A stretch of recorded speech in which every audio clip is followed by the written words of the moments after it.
queda. Ahí está. Gracias, profe. Nada. Bueno, entonces, como le veníamos diciendo, la segunda etapa básicamente es todo el 1800. En realidad comienza un poco antes,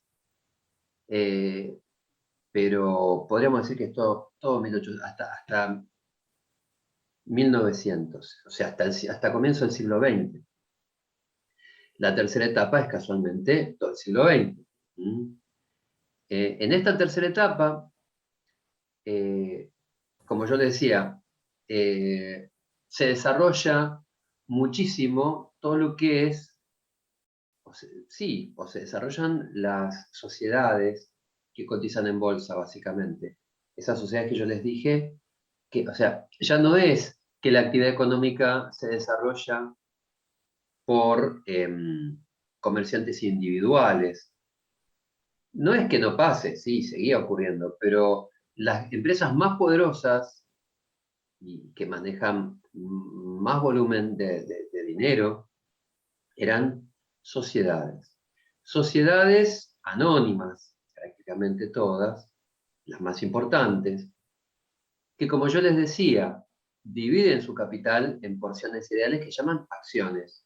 El capital de una sociedad anónima, ya les voy adelantando, eso después lo vamos a ver, dividen su capital en acciones.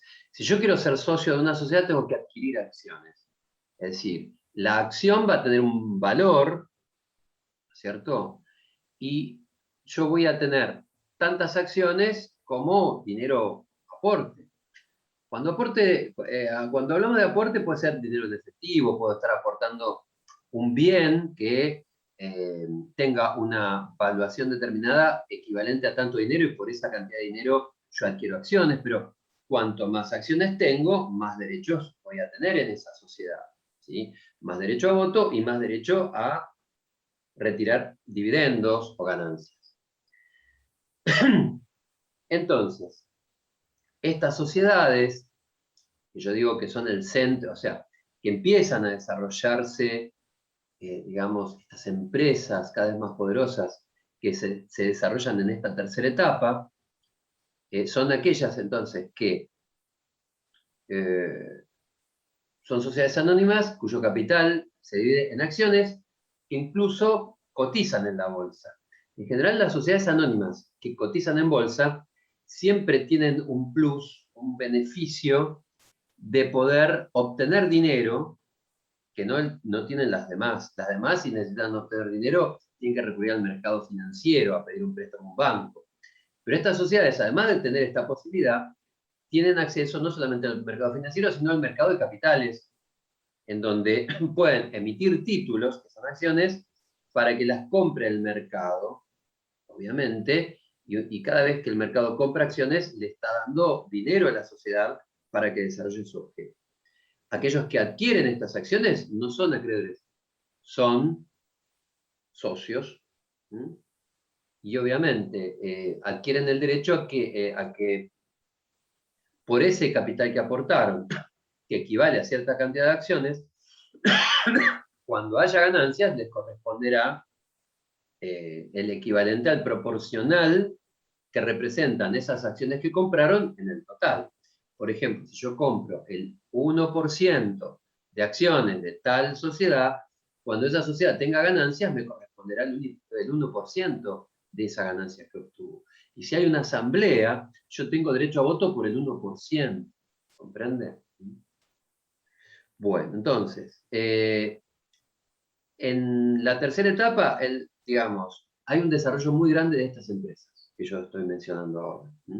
De estas empresas que cotizan en bolsa, y el derecho comercial se desarrolló para favorecer el crecimiento de esta sociedad, para acompañar el crecimiento que ha sido exponencial también de estas empresas, que son las que monopolizaron prácticamente la riqueza.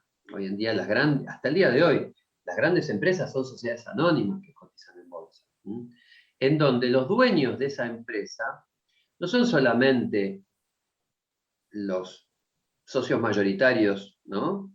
que en general es una persona en particular o una familia, sino que también hay una parte de esos dueños que son los que compran esas acciones en la bolsa.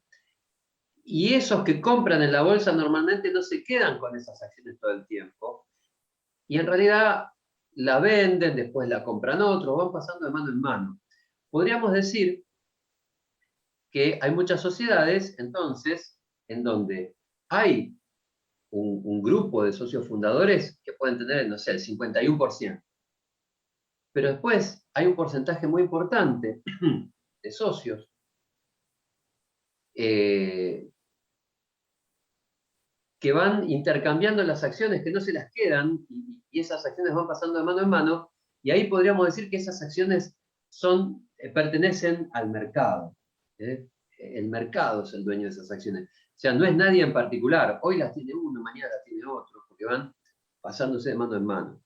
Y acá viene un concepto raro, que es el concepto de mercado, ¿no?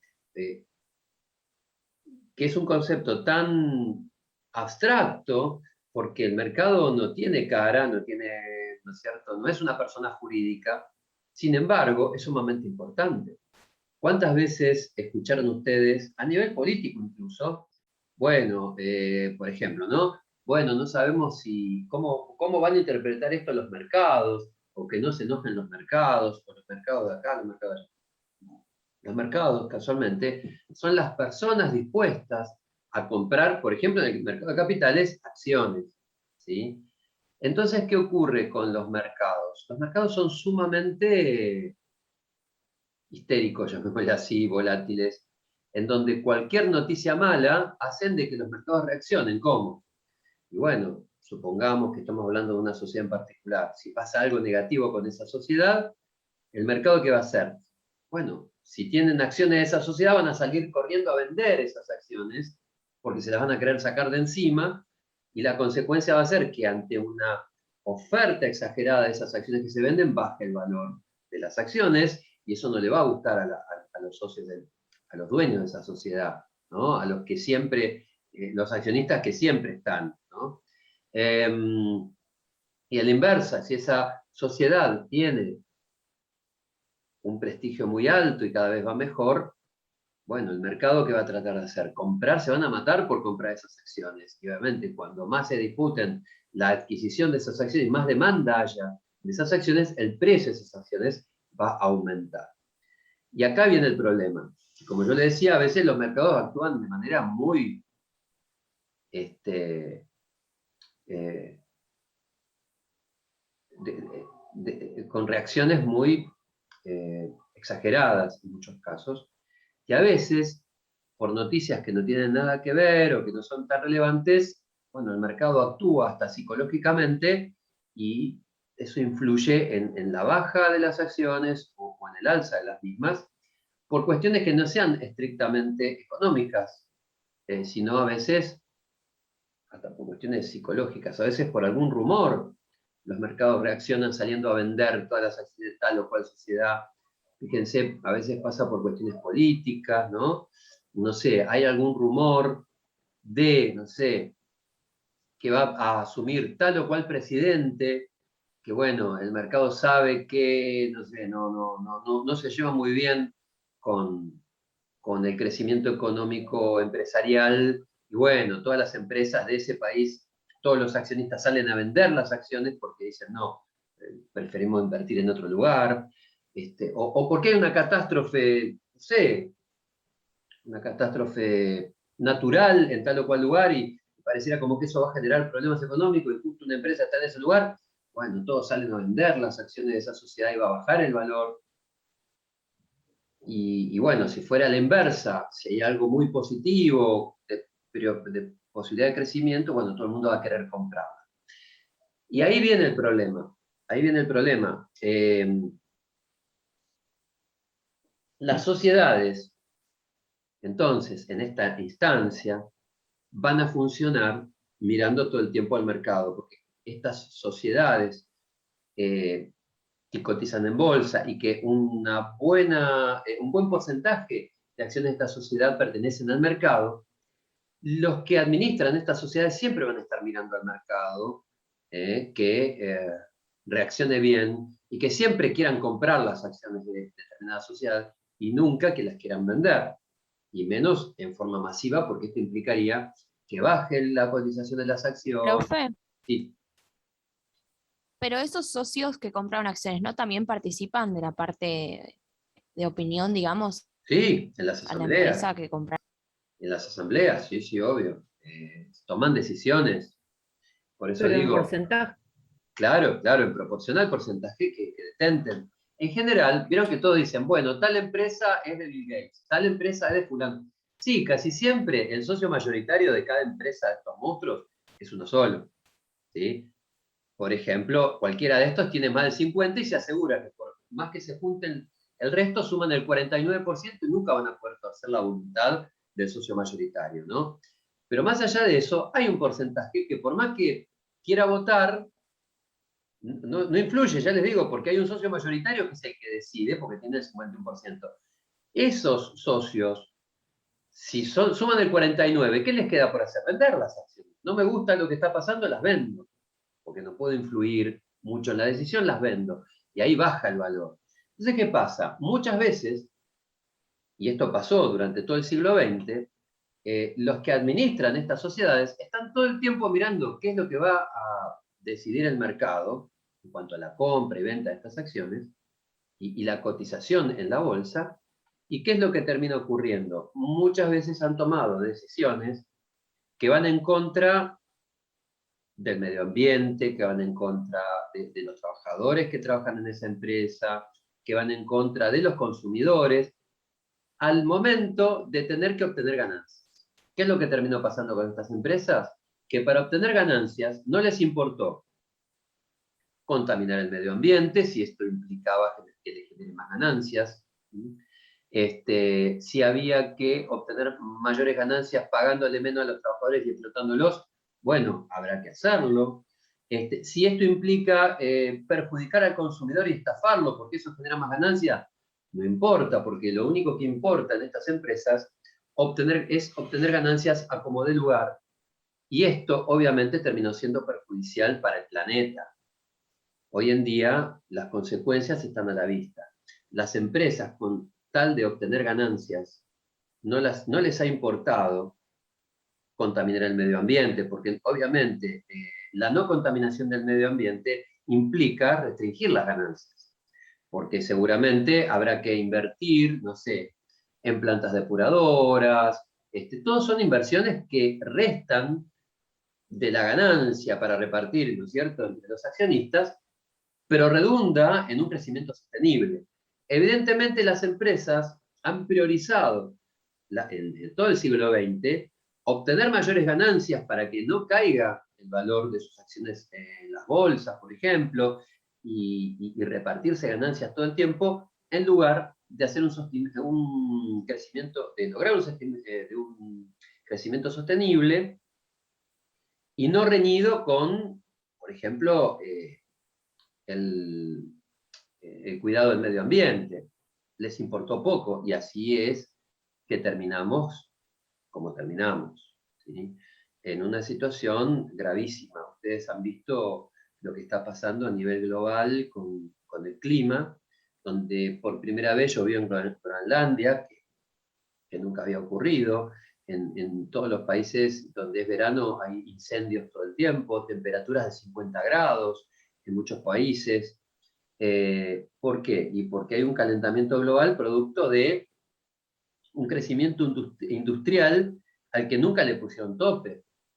Y esto era evitable. Lo que pasa es que evitar, tomar las medidas implicaba obtener menos ganancias.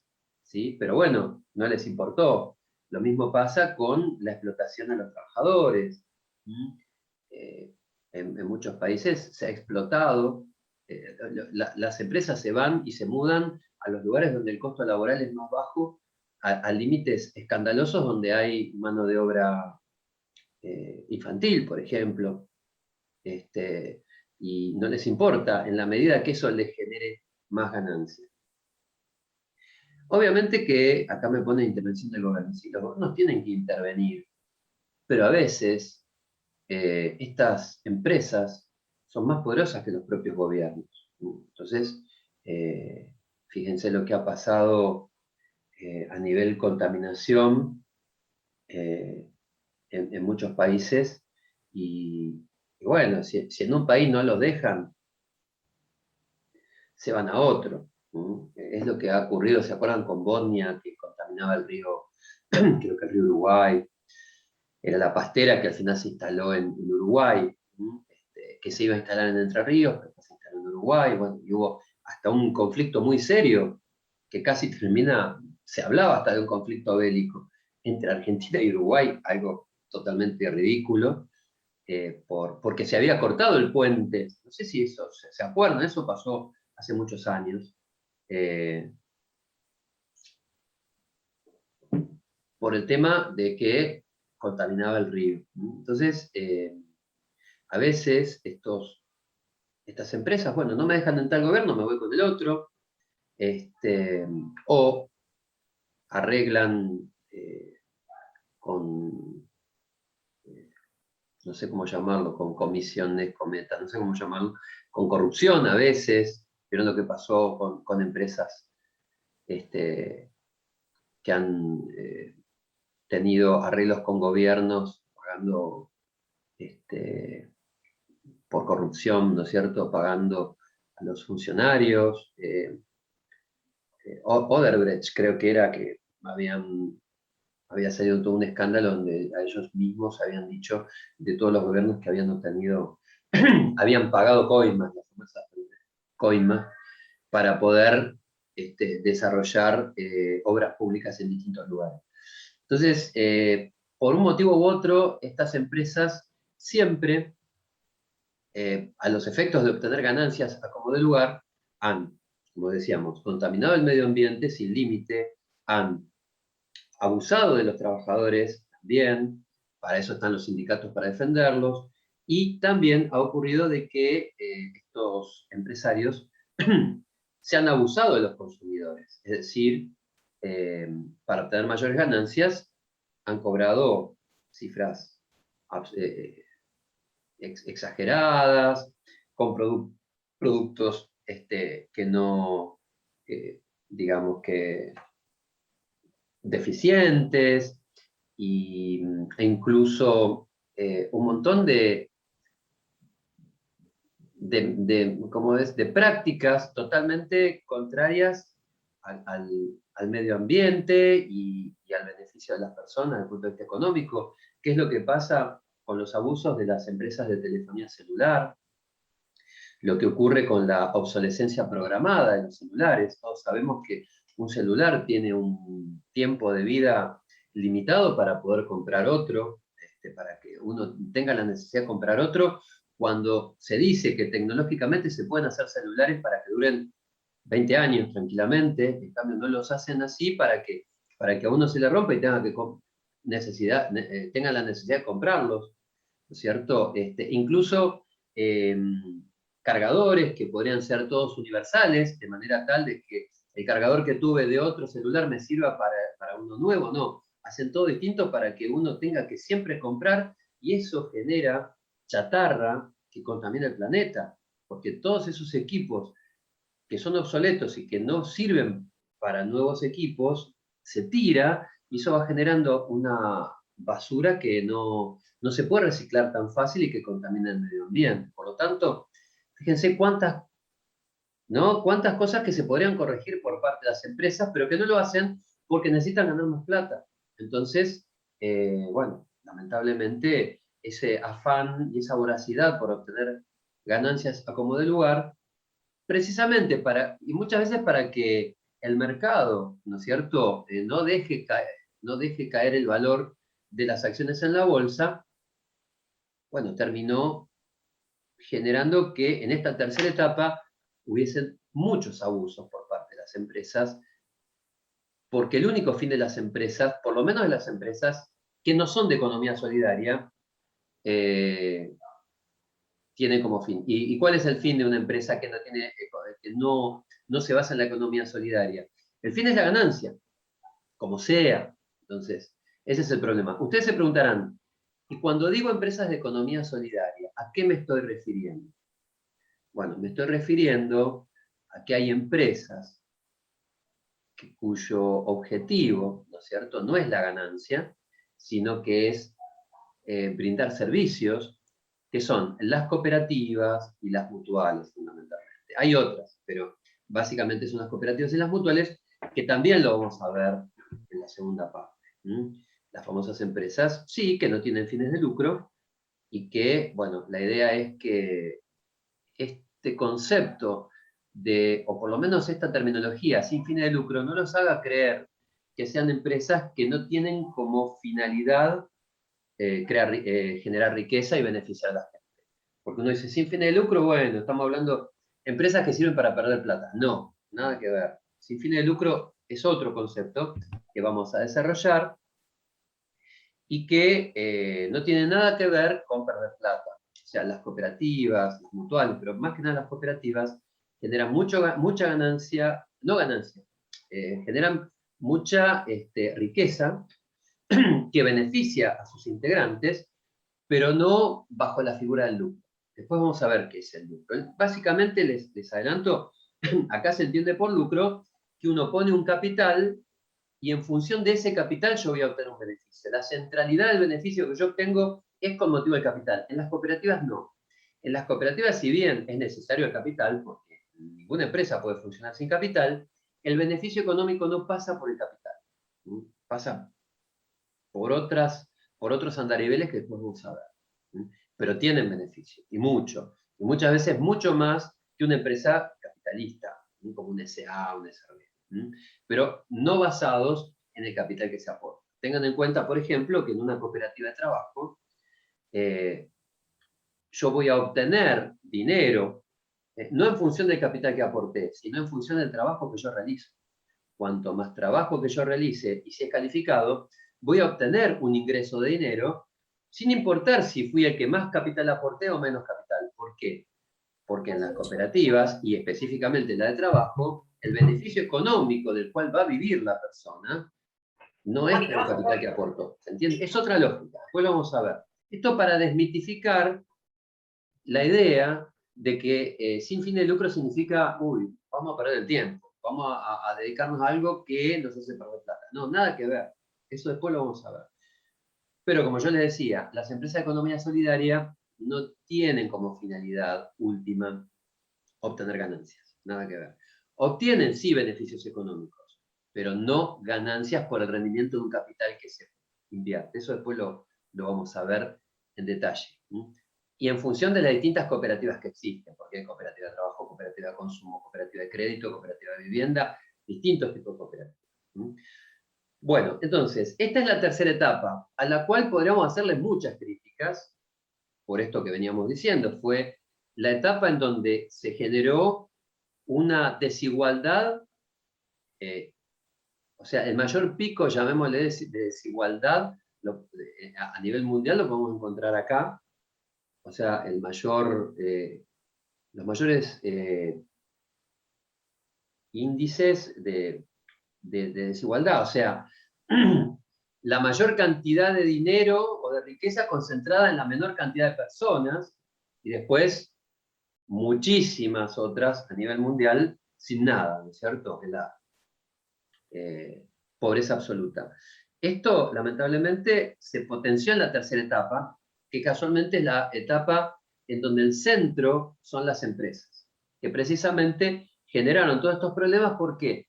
Porque son empresas cuyo objetivo siempre fue el lucro, la ganancia a como de lugar, a través incluso de los mercados de valores, que son como un termómetro. O sea, tengan en cuenta que esto es muy parecido a lo que pasaba o pasa en la televisión con el rating.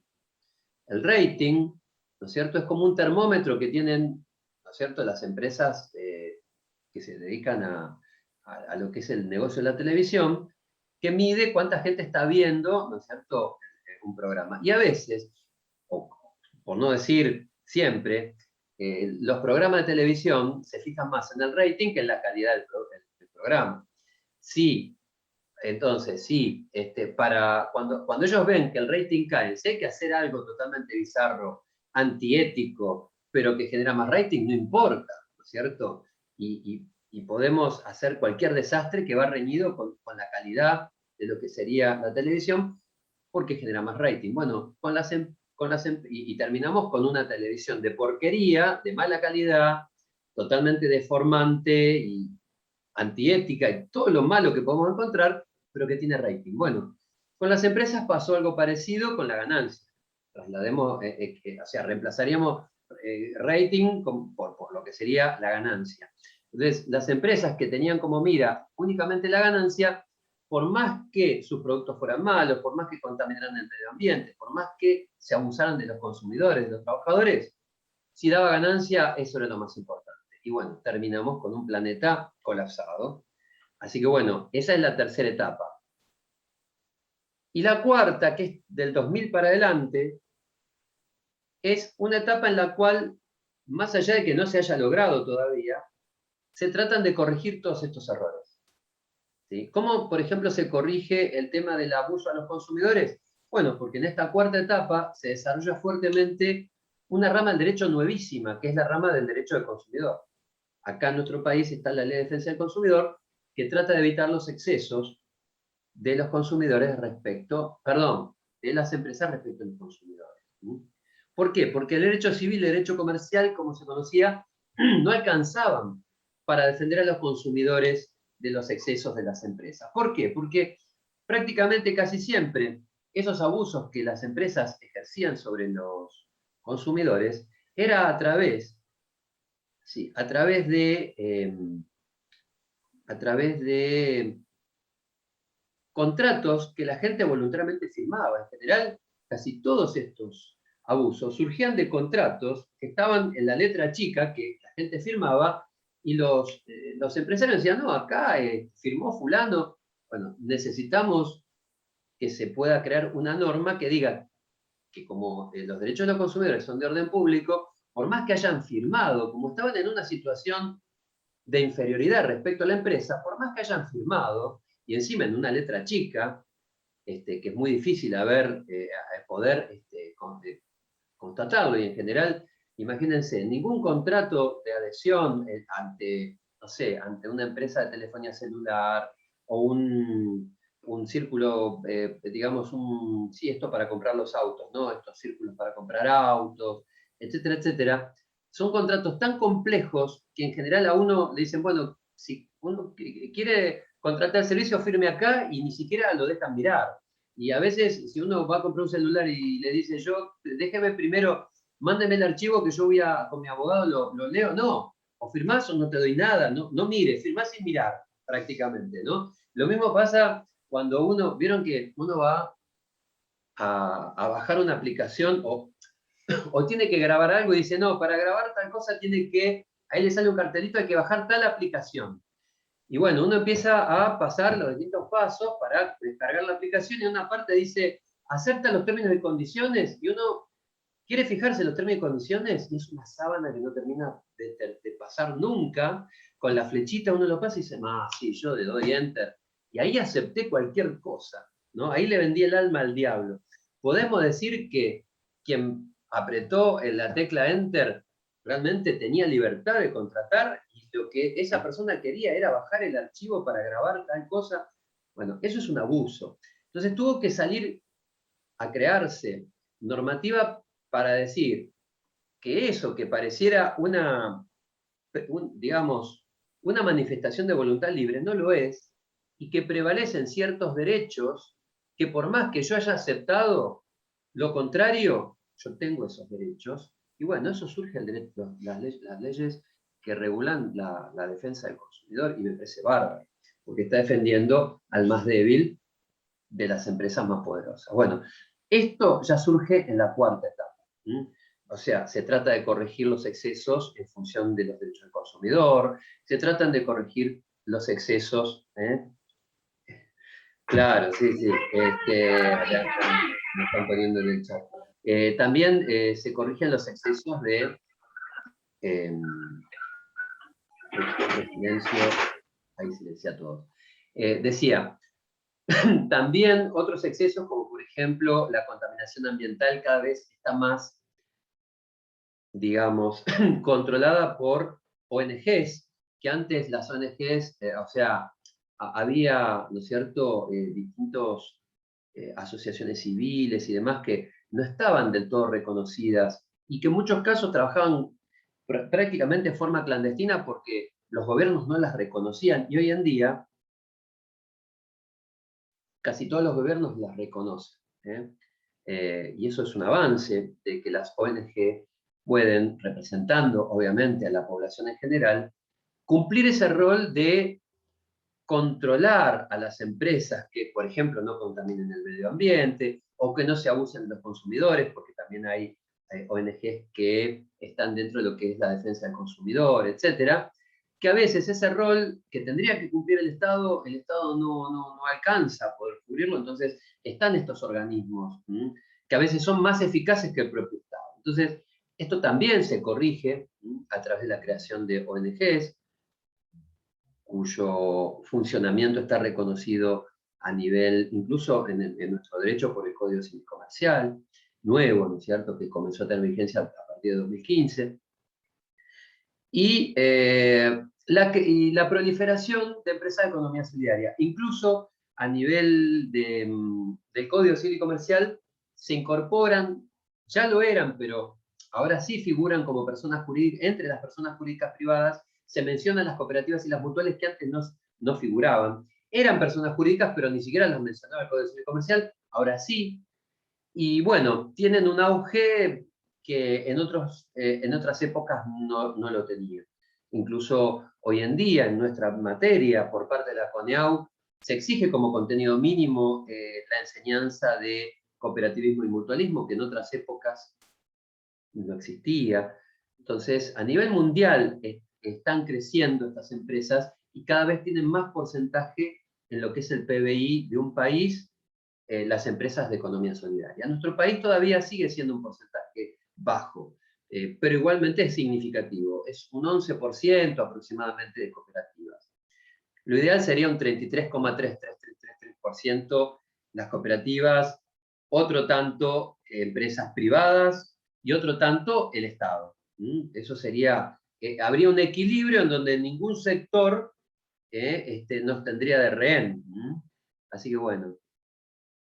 Sí, en la cuarta etapa, entonces, sí, acá preguntan, sí, obviamente, en la cuarta etapa, el centro del derecho comercial es la actividad económica, sin importar quién la desarrolla. Y acá, el desarrollo de la actividad económica no es solamente el comerciante y las sociedades comerciales, como era antes. Ahora es el comerciante, las sociedades comerciales, el propio Estado, porque cada vez el Estado participa más como empresario para regular el mercado. A veces lo hace bien y a veces lo hace mal. Fíjense, nosotros tenemos la posibilidad de comprarle nafta a una petrolera privada extranjera, pero también YPF, ¿cierto? Más allá de que YPF sea privada, pero tiene un porcentaje mayoritario estatal, que puede regular la economía. O sea, podría vender la nafta más barata. Hasta ahora nunca vi que la venda mucho más barata, pero en principio podría regular. Podría regular. Estaría como para decir, bueno, si cualquier otra empresa vende más cara, regular el mercado vendiendo un poquito más barato. Pero bueno.